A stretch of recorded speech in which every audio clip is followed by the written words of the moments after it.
Ikaw ba tong taong to ngayon? Ano ba to? Mahirap pag-inventory. Mahirap din mag-track ng mga item. Daming nawawala.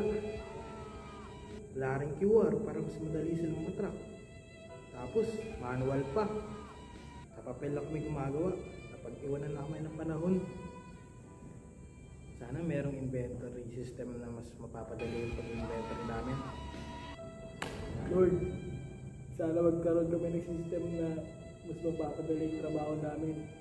Pues, meet our system lag and track. Yung bagong web app namin para sa mga sawang-sawa na sa manual at papel. Hirap ka ba mag-track ng gamit? Pues, lahat ng items may QR code. I-scan mo lang and then boom, alam mo na kaagad kung saan, kanino at kailan hiniram. Naliligaw ba ang mga supplies? Nagkakamali sa record? Pues, digitalize na rin lahat ng records. Wala nang kalat ng papel, walang maling sulat, tiyak, accurate at real-time na rin.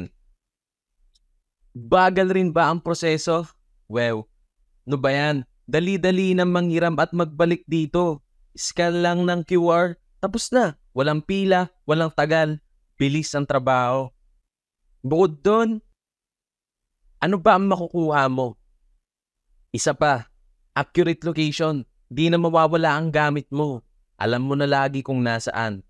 Pangalawa, tamang records. Goodbye human error. Autosave na lahat sa system. Bilis. Transactions, walang daya, walang kalokohan. Accountability, level up. Sayang oras, hindi na. Mas efficient. Mas maraming matutulungan sa komunidad. Kaya ano pang hinihintay mo? Download mo na.